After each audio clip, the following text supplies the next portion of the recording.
is very different than a professional person or a person who's working, because in the working world, as you get older, you are accruing experience. Okay. And your pay scale should be increasing as you get older. Okay. But for an athlete, it's just the opposite. Your pay scale starts very high and it starts to diminish and decrease as you get older. Right. So if you are 35 years old and you're a professional athlete, I guarantee you, you're not getting paid as much as you were when you were 25.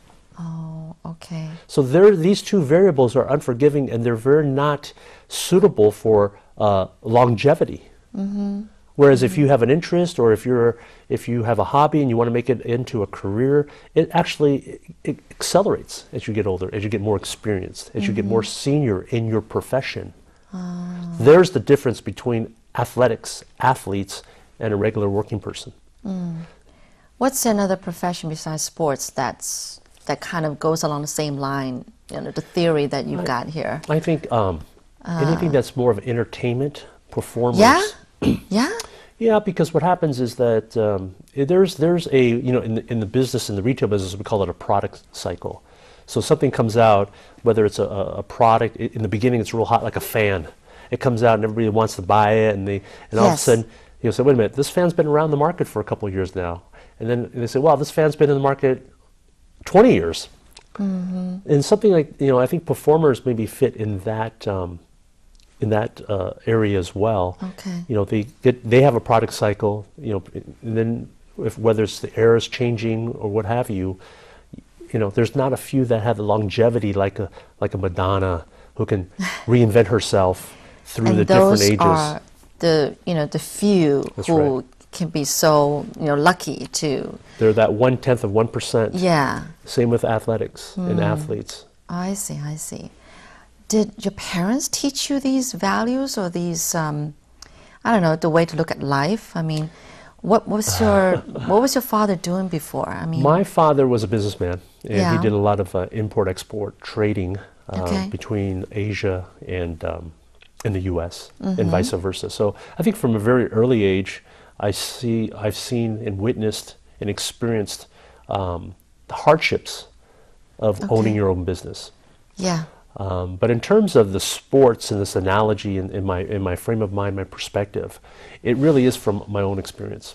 And I tell young people that I think the best thing that happened to me, and I say it right now, but was getting hurt when I did get hurt. Because that kind of flashed and said, it was kind of what we call a reality check. You were talking about the injury. In my injury, when I got injured, yeah, because it kind of went, wait a minute, basketball is important, but it really isn't that important in the big picture. And at that time, my whole career flashed in front of me, and also what was I going to do going forward if I couldn't play basketball anymore? So it kind of pulled me back into reality and said, listen, you got to get your studies done. You got to start planning. And I tell young people, especially young athletes, basketball's great, sports is great. What is your plan going forward? You've got to have a plan. 3 years, 5 years, whatever it is, you have to start planning. I always say, a bad plan is better than no plan. Yeah, I see this when I was learning about you. Yes. Right. So a bad plan or a bad goal is better than no goal. So have some goals in life. And everything you do should be to achieving that particular goal. Okay. Wow. So did you share this with your other teammates? Like these thoughts that you have? Yeah. And you kind of like warned them too? Well, I think I've been fortunate enough to be in a position where I can help them going forward. So in our company, if you walk into a Costco in Taipei, if you will, and you walk in and you say, wow, these guys are all tall. And a lot of them are former teammates of mine. Right. And they say, well, how do you know they're going to do well in the business world? Right. And I said, listen, I've seen them practice. Okay. And they're the ones who got up with me at 6 a.m. in the morning. And they're the ones who fought with me in the trenches during the competition. And if they can do that with me on the court, I know very well they can do it in the business world. Right. And I've been fortunate because the guys that we've hired, they've really flourished. They've really helped our company immensely.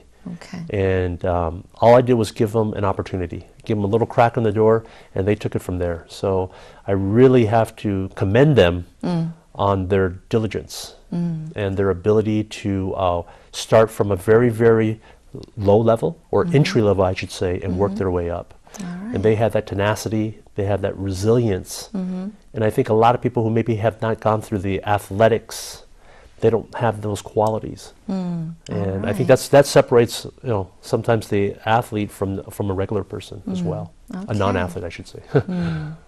Well, we're going to talk more about Costco later, but let's take a break here.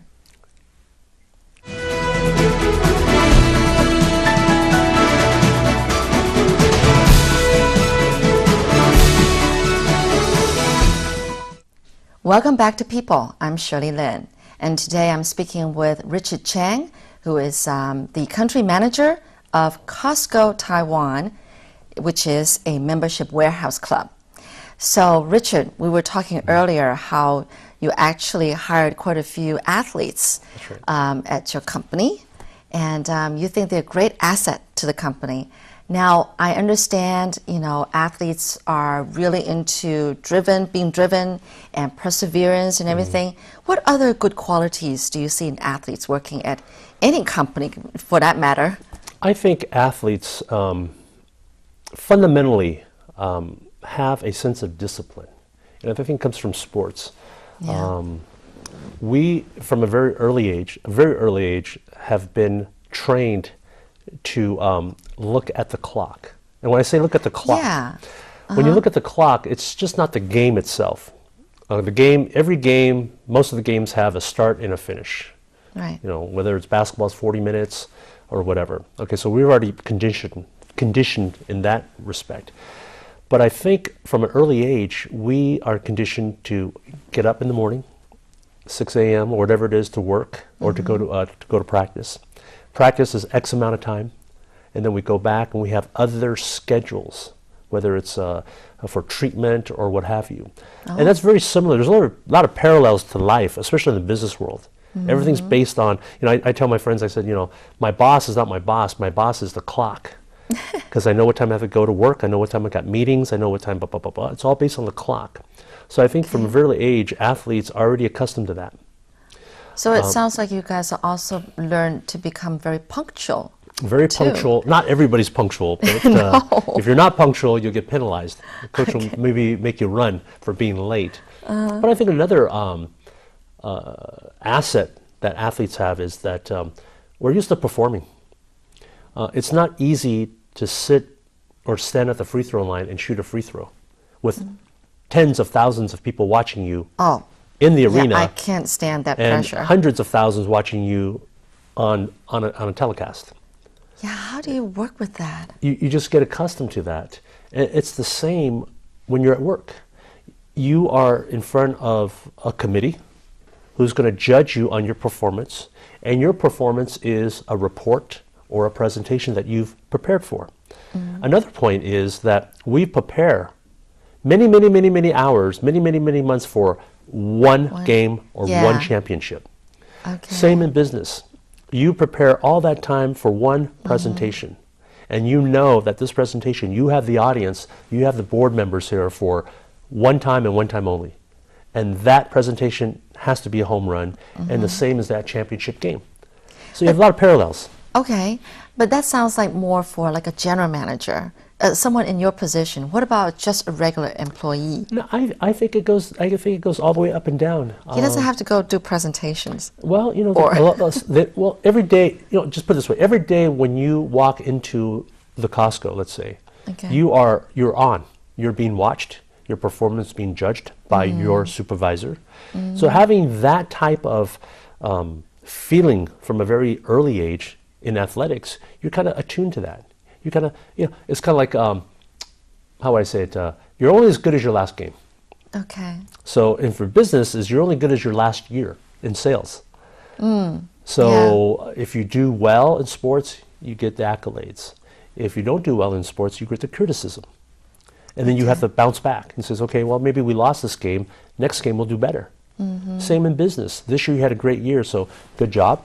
And then if next year you don't have such a good year, what happened? So you're only as good as your last game in sports, and you're only as good as your last year in business. There are a lot of parallels. Okay. That is true. Actually, it's like saying, let's say your company, you've got 1,000 employees.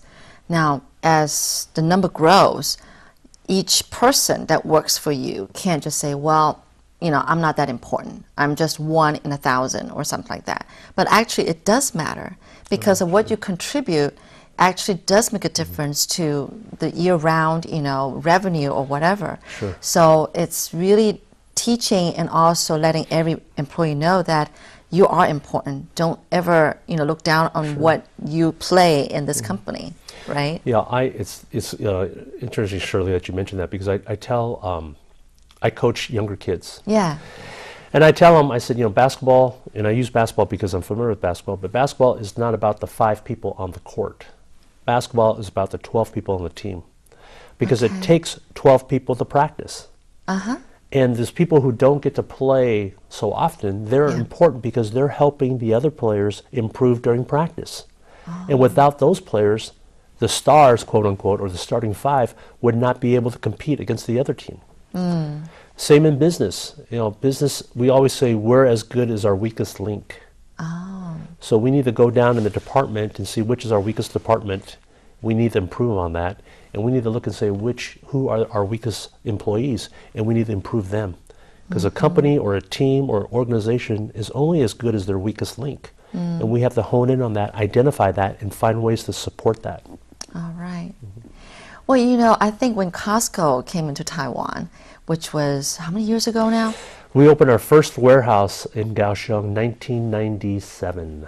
Wow, that's been a while. It's been around 15, 16 years, yeah. And I'm sure, and you've probably been thrown these kind of, you know, doubts about opening a warehouse club like this, is homes in Taiwan are smaller than the ones in the States, and people just couldn't imagine stocking up because we don't have a pantry or, you know, a storage room. And then they all come in huge packages, you know. And how come, despite all those doubts and everything, Costco has become so successful in Taiwan? It's interesting, and it's very similar to every place where we do business in the world, not just in North America, but also in Asia.